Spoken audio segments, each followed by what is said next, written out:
Hello everyone, Dead Game Tech here, and today I'm going to be doing a Super Game Boy mod, and I just thought this was kind of an interesting mod that I found up on the internet, um, and what it is that you take a Super Game Boy and you basically open it up and permanently install a Game Boy game into it. And a lot of people are gonna be like, why would you do that? Like, when you could just switch games out and put any game you want into the Super Game Boy, why would you only have just one game? Well, I picked a multi-cart for this project, and I just wanted to see if it would work. It's kind of more of just a hobby kind of thing for me right now. It turned out pretty well. What you could see here is I used a plastic clear shell. I ordered the ribbon cable. It's a 32 pin ribbon cable I ordered off of Mortoff Games, and I'll leave you the description on the bottom. And so we'll start off with the first pictures. This one, obviously, it shows the Super Game Boy with the clear casing and the ribbon cable. The next picture I wanted to show was the inside of the Super Game Boy.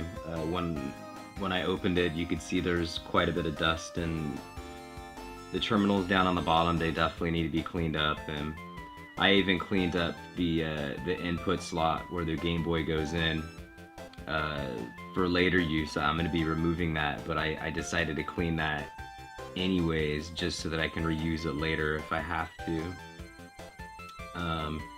You see I used 99% isopropyl alcohol, and I have metal polish and stuff like that. This is all for the terminals. What I basically do is I wipe down the little brass terminals on the bottom there first, and then I use a pencil eraser on it, and then I go back over with 99 isopropyl alcohol, and then I polish it with the metal polish. And not all games need that much work, but this one was pretty dirty, and so I decided to go all the way with it. Here's a picture of the game that I used. This is just it's an import game from Japan, and it's all just copied games on here. It's nothing authentic. And here's a picture of the game itself open. And I did the same, process with this game, the Game Boy game, as I did the Super Nintendo game. And, it's just really important to get these contacts on the Game Boy side especially clean, because I'm going to be soldering over those contacts. And so I want to make sure it's extra clean, before I apply solder to it. Now this picture here, it shows I disconnected the cartridge input on the Super Game Boy, and it just kind of shows you, just gives you an idea of what to look at. What I used right here, you can see I used a vacuum, a solder vacuum. Basically, you just heat up the solder, and it's a little plunger, and it just sucks out all the solder out of the hole. And this has 32 pins. So you have to do this 32 times on the Super Game Boy side. Here's another example of the ribbon cable here. Again, you can get this at mortoffgames.com, or you can also pick it up at retrocircuits.com. And so now we're looking at how are we going to do this. So what I did is after I removed the cartridge input, I just simply took the ribbon cable, and it says face side up, this side Game Boy, and it gives pretty self-explanatory, and all you got to do is just, I chose to tape down so that I could get the first couple solders in there. And then that way it'd be permanently in place. So you have to just lay it down so it looks like it's on there perfectly, and then put tape on it and just make the first, 2 solders, and then it'll hold it into place. And then you just go along down the line and you do, the rest of the solders. Here is a picture of the ribbon cable Super Game Boy side is done. You can see I soldered all 32 points.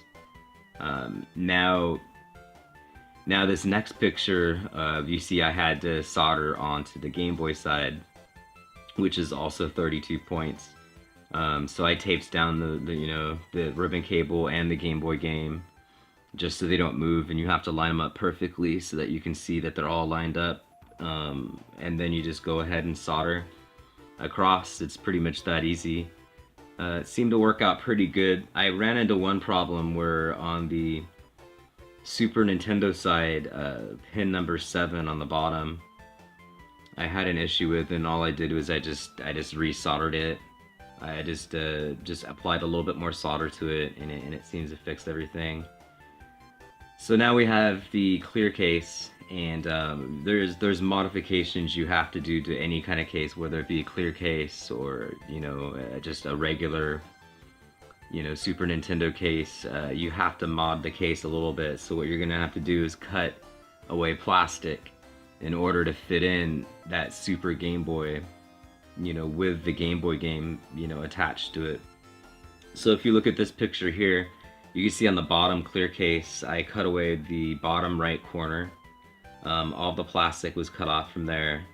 And then I also cut away a couple tabs on the very, very bottom of the bottom case. You could see at the very bottom where it says Nintendo.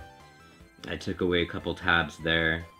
And then on the top portion of it, I also cut away some of the bottom of the top portion, if that makes any sense to you. It's basically where the terminals go into the Super Nintendo. That plastic part there, you have to cut away a little bit in order to fit the game in there. The plastic tabs on both pieces, they have these plastic tabs that stick out, and it's made so that the game doesn't jiggle and stuff on the inside. You got to cut those out because you won't be able to fit it without doing so. And so this picture right here, it's a close-up of the LED that I put in. I decided to put a blue light into this. I just thought it would look really cool with the clear case to have a blue light. And so you could see I used a capacitor number 3, which is the most centermost top capacitor to run the juice off of. And yeah, I mean, I put a resistor in it. You could see the resistors, the striped, piece at the very top. I put a resistor on it just because the light was actually so bright, and I didn't want to burn things out too quickly. You run a little bit of risk of, burning out stuff, doing mods like this. So I think the resistor was necessary. It took down the light a lot, so it wasn't so bright. And then so here you see the front of it. This is with it all together. You could obviously see through the case. The light is kind of neat because the light is on the inside, so you can't really see it from the outside. So you won't be able to see the light until you turn it on. And then here's the back side of it, and you can see the Game Boy game. Now, I didn't want any shorts, and so what I had to do to stop it from shorting out was I used double-sided tape, and I put just a couple of strips of double-sided tape on the other side of the Game Boy and Super Nintendo side so that they're not touching. And here it's lit up, and this is the front of it, and it looks pretty cool at night. You can see it pretty well in the daytime as well. The light wasn't necessary for this mod, but I just figured it'd be cool. You can get these LEDs for about $1.50, each, so they're not expensive, and it just adds a nice effect. Here's the back of it. I think it looks cooler from the back. It looks, as you can see, green and blue.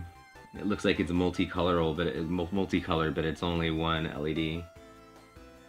And yeah, that's it. Here's the games. It's a multi-card, so a lot of these, they have duplicate games on here. They'll call it like yeah, we have Gorilla Land and Dracula 3, and Dracula 3 is actually Castlevania. Gorilla Land on the very last page over here is Donkey Kong, I believe. But it's got some good games on it.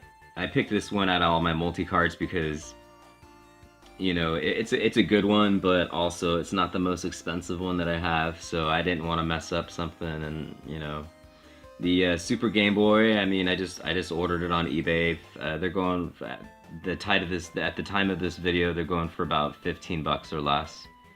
And the ribbon cable, you know, you're just gonna have to check for yourself the price. It has gone up in the past month. It's gone up in price, I've noticed.